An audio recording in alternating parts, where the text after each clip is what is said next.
Love is Blind season 8, and we are on episode 3 and 4. I actually have to just start this off by jumping to episode 4 because something happened that absolutely triggered me. I had to pause it, sleep on it, and then come back, rewatch it, and then try and get over my notes for this episode because I just don't understand Ben. He said a lot of things that made me extremely uncomfortable, and I hope Sarah runs for the absolute hills. If you recall in our last video, Ben spoke openly with Sarah about how accepting he was to his sister being part of the LGBT community, even though he's a strong Catholic, that he's okay with it, he's open with it. In this episode, Sarah came back and wanted to speak to him about different things that she had strong opinions on. Now, I think it's very telling when being asked about your feelings on Black Lives Matter and your response is that you just stay out of it. You don't really get involved. You like to stay out of it. I do also think it was weird that Sarah's response was, I know you. I know you're not racist. I mean, you don't know him at all. You've never met this guy. You don't know him. You only know he's told you through a wall, so you actually don't know him at all. So I wouldn't say that. But by saying that you're just gonna stay out of it and you're not gonna get involved because you were asked your thoughts on the matter, it's very telling that if you've seen any racial abuse, any racial difficulties in real life, in the workplace, that you would just ignore it because you wouldn't get involved. So if anybody was being mistreated, you wouldn't get involved and you would just stand by and let it go on because you're not getting involved. And what I found very surprising was this episode was recorded in 2024 and you're still using the excuse of you're not educated. George Floyd was killed 4 years ago when this was filmed. There's absolutely no reason to be giving excuses that you're not educated in the matter. It's a cop-out response to not want to get on the wrong side of the girl that you currently want to marry. You can scream about your acceptance of the LGBT community because you think everyone is equal, but when you're asked about BLM, you prefer to stay out of it. Your reasoning, your responses are absolute bullshit. I really hope Sarah leaves him here. I don't want to see any more of this man on my screen. He's talking about, could you marry someone who's not right next to you, fully believing everything you do? He is screaming at us that he doesn't believe Black Lives Matter. That's literally what he's saying. He's saying, is it okay if I'm not standing right next to you, fully believing everything you do? What? I actually just don't understand what I'm hearing. This is on Netflix. I'm glad they aired this. Don't edit it out. Don't protect this man. But it's like absolutely bizarre because you're just not getting involved, right? You're not going to stand up for fucking people against racial issues that are happening in America. You're just not getting involved, right? It's actually crazy to me, and I don't care if they're the biggest storyline. I am not addressing this person on my channel again. I don't want to speak about him. I don't want to talk about his relationship, and when he comes on, I'm just going to skip his scenes because I don't support him and I definitely don't support what he stands for. Honestly, it's fucking bullshit. Your morals are shit. I'm just angry. I don't even have the words for it. As I said, I had to rewatch this, sleep on it, and then try and find the words to come up to speak about it, but I just can't. It makes me fucking livid. It's disgusting, and honestly, if it's something that Sarah stands for, if she really does truly believe that, then you wouldn't take it any further than here. I mean, personally, I've cut off many family members over this issue. You've known this guy for 4 days. Go home. If you really stand for it, like, you wouldn't be with somebody that doesn't fucking stand up for equal rights. We'll park it there because I'm clearly lost for words. I'm shaking with anger just thinking about it and trying to speak about it. Just using the excuse that you're not educated is fucking bullshit. We're not going to defend 30-year-old men over ridiculous things no more. So let's go back to episode 3.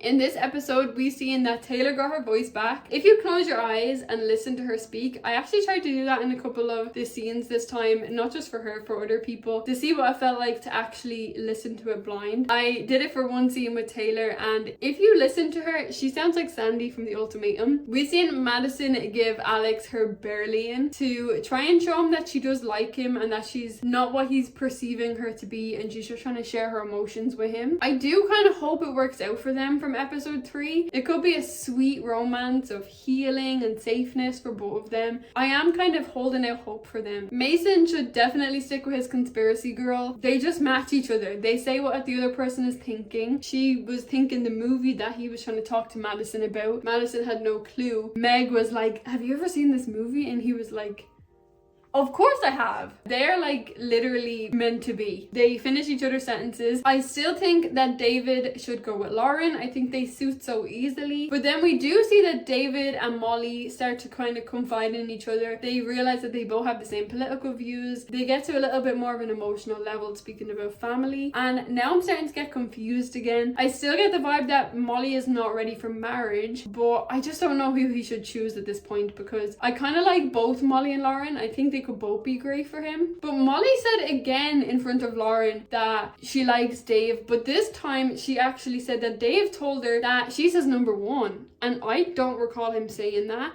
I don't think he said them words, especially at the moment she said it. She was definitely running away with herself there. We see Devin kind of nudging at Virginia to open up with him more. He's talking about he can't exactly marry somebody without knowing more about them, which 100% you can't propose to someone if you don't actually know about their past or about their deepest, darkest secrets, which made me think, wouldn't it be so hard to actually open up with somebody and then it's potentially aired on Netflix? Is there a way to tell Netflix, I don't want you to put this part in the show? You don't want you bitching about your family or telling your whole family trauma to somebody else to then be aired to the world. I'm sure that could be pretty frightening. I can definitely understand why it takes a long time for them to open up, and I don't even think it's about the person on the other side of the wall. It's about who else is going to listen to this with us. So now it's back to Madison and Alex, and I'm confused again because I'm rooting for them, but I just honestly think that she has so much healing to do. I feel like she needs to go and heal, get real therapy, really recover from all that she's been through, because I think that she's really going to drag Alex down. I don't think she's at the emotional mature level to be in a marriage or in a committed relationship with someone. She brings up a lot of things that would be bad on another person's mental health, on their head. She listens to what he says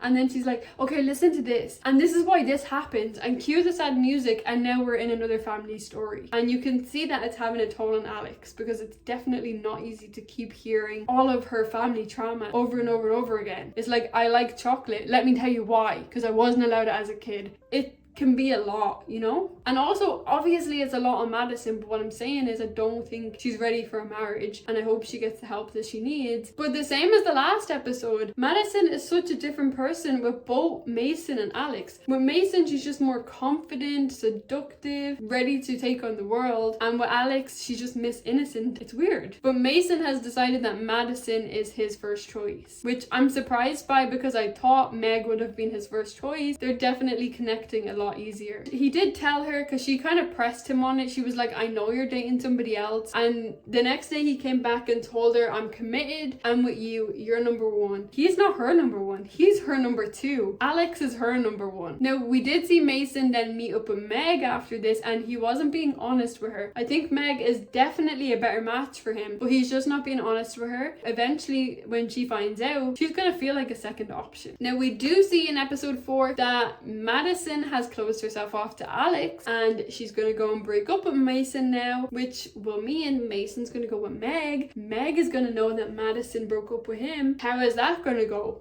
I don't know. If I was in that situation, I definitely wouldn't feel good about it. But Madison and Alex are now boyfriend and girlfriend. We've never really seen that in Love is Blind before. Everybody's usually just dating and then you're either engaged or whatever. We did see that Brittany opened up to Devin that she is bisexual, and I definitely didn't see that coming. But she didn't exactly put a label on it. She didn't outrightly say that she's bisexual, but she's had relationships with women. She just couldn't marry a woman. She can have fun and like casual relationships, but she only sees marriage with a man. You could tell it was a lot for Devin to take in that moment. He did tell her it's something that he needs time to process. I am worried it's going to push Devin more to Virginia, but from the beginning I did think that she was a little bit more suited to Devin to begin with, but I'm worried now that Brittany might think Devin is gone that way because of what she told him, and I hope it doesn't put her back in a box because she's a brilliant person and I've loved watching her. I just hope we got to see more of her. She is a little bit upset about about how Devin reacted to the news. I do think he took it pretty well, and he just needs time to reflect on it and process the information. Daniel and Taylor are still really sweet. I think they're definitely going to be a fan favorite. We did see her confiding in him about her dad having cancer, and he reassured her if she needs to leave to be with family, he'll find her wherever she goes, and I absolutely love that. That is the sweetest thing ever. I just hope that they fall in love and have the best next few weeks, but I know it never goes like that. The pods always have you delusional. I just thought it was the cutest thing ever that he will find her wherever she goes if she has to leave to go be with her family, and you could tell that meant so much to her. Okay, so we're now ending this episode where David has actually now told Molly that she is his number one. So from the beginning in episode 3, he didn't tell her that and she was running with it, but now he's actually has told her that she's number one, and he's leaning more towards her. So now I am feeling like Molly is a bit more suited to him. And if you actually look at them in that scene where he was telling her that she's number one, they look like they could play a lead romance role in a movie. They kind of